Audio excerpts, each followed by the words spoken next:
Napakahusay nung dula ni June. Niyayanig niya ang pinakaibuturan ng iyong pagkatao.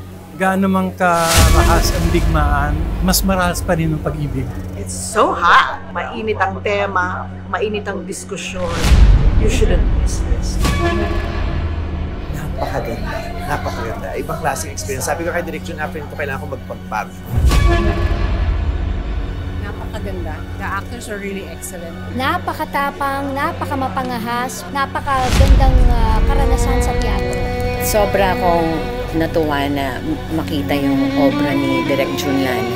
Huwag niyo kaligtaan at dapat mapanood niyo ano yung sa likod ng buwan at dito sa Pepper Pot.